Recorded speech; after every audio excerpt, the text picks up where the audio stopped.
I can hear him. Oh, go.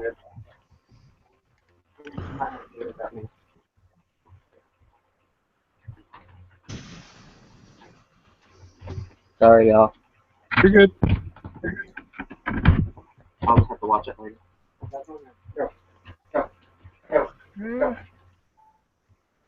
Susan, it is coming to you right now. Okay.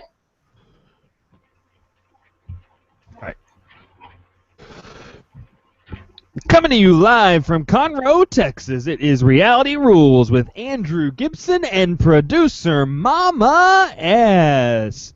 What's going on, guys? Tonight we are here for our episode 2 recap of Survivor Reelfoot, and we are here with the latest evicted, voted off, however you want to say it, person, Lacey. Lacey, how are you tonight? Hi, I'm good. How are you guys? Good. It was a good episode tonight, a different episode. A lot of interesting things happened, but let's kind of get in and talk through it a little bit with you. But first, before we do, we've only seen you on the screen for little pieces of time for hour and 40-some-odd minutes. So why don't you tell us and those listening a little bit about yourself, who you are outside of Survivor Reelfoot. All right. I'm a waitress. I'm a caregiver. I am currently going to school to get my bachelor's in business management. 2 kids, 2 jobs. I'm a very busy person. I'm a very happy person. It's good to be happy. It's good to be busy as long as you're happy. That's what matters. So that's awesome. That's right. So we saw you come into this game today, or we saw you come in last week, and we saw you play today. We saw kind of what happened. But let's fast forward a little bit. What were you when Amos said, "Hey, I want you to apply, and I want you to possibly be in this Survivor game"? What were you expecting? Like, what were you coming into this game thinking or hoping to get out of it? What were you expecting to happen? I was expecting to win, of course, obviously, or I wouldn't have done it. But I think I was expecting the conditions not to be as rough as you were. I had more in my mind camping. So what was so rough about it? Oh my gosh, no sleep at all. Like, unless you go outside right now, go outside and go have a play on your hard code mosquito infested ground with no. Yeah, and it was really hard to sleep. So the sleep, the lack of sleep, my wife's the same way. Like, if she doesn't get her sleep, she's not a happy person. Okay. I get that. So the sleep. Now, what was your Survivor knowledge before? Like, have you watched the game? Have you watched the TV show? Did you know a lot about Survivor? Very little? I've watched it maybe 3 episodes. Okay. Seriously, and that was years ago.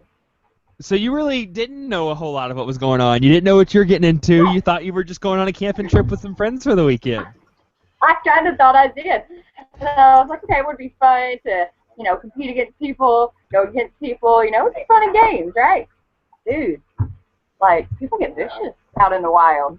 Well, because in episode 1, you were doing great. I mean, you were happy. You were here to be here. I'm here to play. It's going to be awesome. And you were just all this happy-go-lucky. And even, the first half of today's episode, you were, yeah, this is awesome. Trevor's a jerk. This is awesome. And then it was just bam, it hit. And we're going to talk about that a little more later. But episode 1 seemed to be easier for you. It seemed to be easier for your tribe. Why do you think it was so easier in the beginning and it turned all of a sudden? We all got along at first. The momentum was incredible at first. Everyone was getting along, having a good time, picking on each other, and then the alliances started to create, and the backstabbing and the secrets and And that's what I want to talk about. Today's episode, we see Trevor really start to rub people the wrong way, and we see these alliances starting to form. We see these things start to happen. But this all happened prior to the immunity challenge. challenge. Like, this happened before you even knew you were going to tribal council. So why do you think people started playing the game so hard really before they had to? Is it because you're just bored out there and there's nothing to do besides talk and connive? Why were people playing so hard so early? Honestly, I think it was because we were all tired, we were hungry, people started rubbing each other the wrong way, things weren't going as planned for some people. Like, I think there were, like, I think Trevor had it in his mind, all right, I'm coming in, I'm going to be captain, I've got this, everyone's going to think the way I want them to think. And then we all kind of gravitated towards David. Like, we all loved David. We were, okay, he's one. He's the captain. Even if he didn't know it, he was the captain. He's the one that we all kind of followed and all wanted to make an alliance with. And so, I don't know. And you say all of this, and I get that, but from what I see is I really thought that, like, if Trevor and them had to vote, it was going to be Anna and not you. Like, it in my mind, you were still in a pretty decent position. Like, you were on their pecking order, but you weren't high on their pecking order. So that's where a little bit of the confusion. But then we see the challenge. The challenge finally does happen, and it looked like it was. Why was that challenge so hard? What was so challenging about that? Because it looked tough. It was. It lasted forever. Like, seriously, that challenge, it lasted forever. It was getting, I don't know the correct terminology for it, but the string with the two balls at the end, throwing The ladder them, ball. Yeah, it was impossible. It was freaking impossible. And me and Anna's over here trying to, okay, let's do this. Well, let's try this. And they weren't having it. They were not going to have it. So we all kind of like took turns trying to do it. And, I mean, it happened a little too late.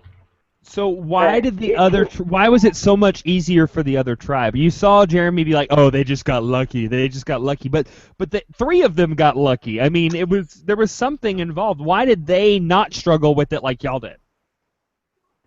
Man, I honestly don't know. Maybe they had a little bit more unity. At the time we were on our way to that last challenge, it was tensions were starting to form, and I think maybe they had a little bit more unity, or they had the stronger when they knew each other's strengths and weaknesses, maybe better than what we knew our own team.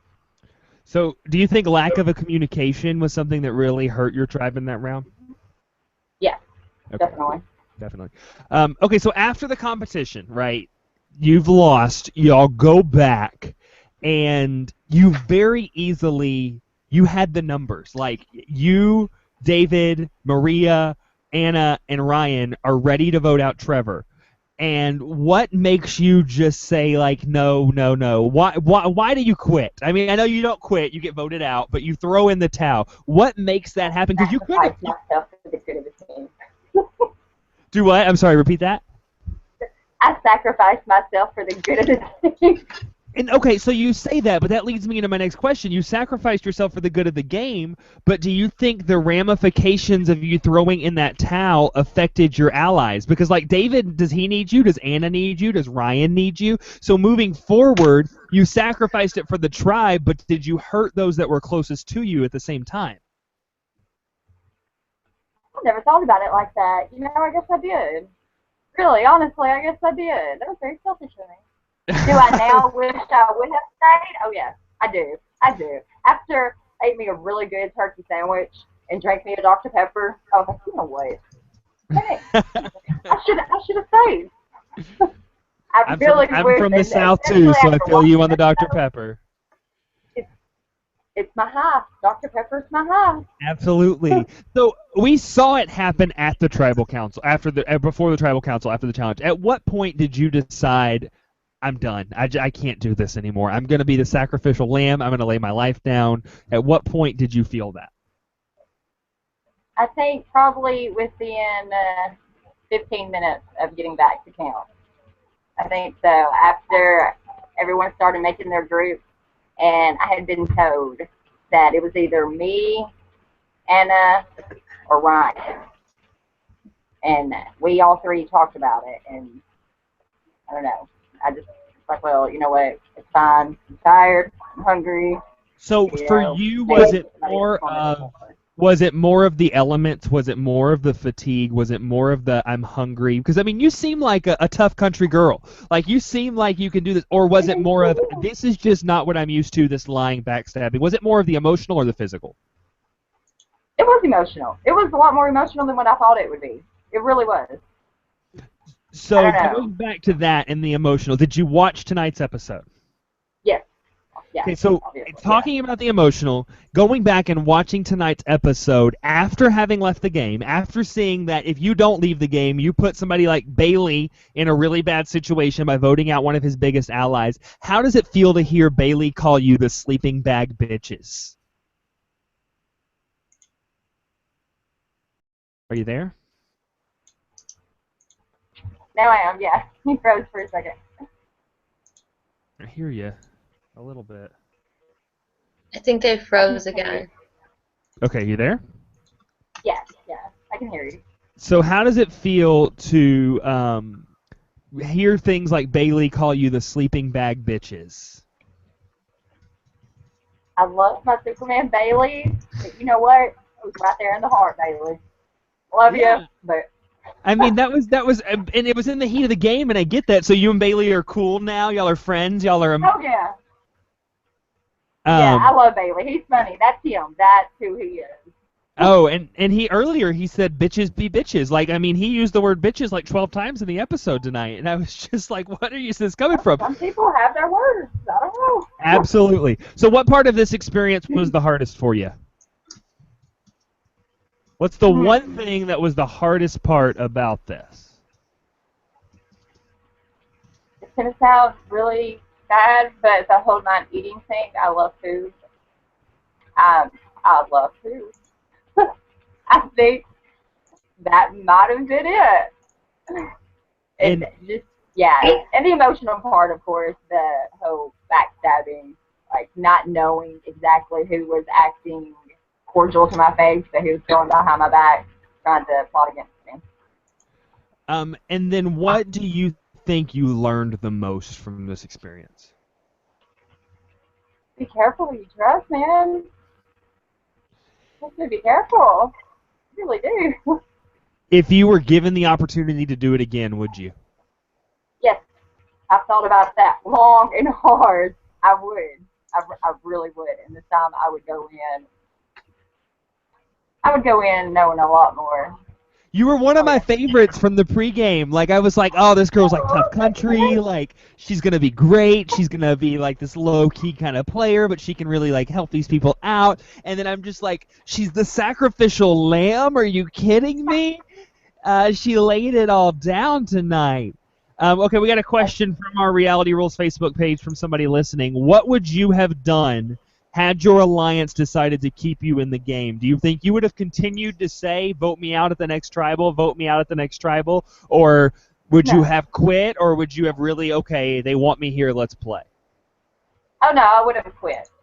No, I wouldn't have just, okay, I'm done, I'm quitting. No, that I wouldn't have done. I would not have left if I wouldn't have been voted out. You know, if the proper way is proper is sacrificing yourself to get. But no, I would have stayed. I think I would have realized, okay, you know what? Maybe there are some who really does have confidence and need me. I would have stuck it out. I'm really interested to see moving forward what the ramifications of you leaving were. And I know you don't want to reveal, you can't reveal a whole lot. That's what I'm looking forward to the most. What would have happened if Lacey said, oh no, we have the numbers, I'm here to play, let's play. And I'm really interested to see as the season progresses. All right, one little game I want to play with you and then we'll be done. I've got 1, 2, 3, 4, 5, 6, 9 words here. I want to say the words and I want you to say the first word that comes to your mind. They're words or names. One word, first thing that comes to your mind. Here we go. First one is Bailey.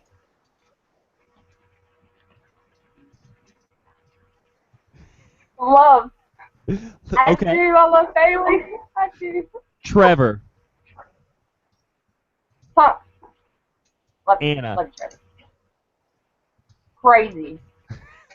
David. Awesome.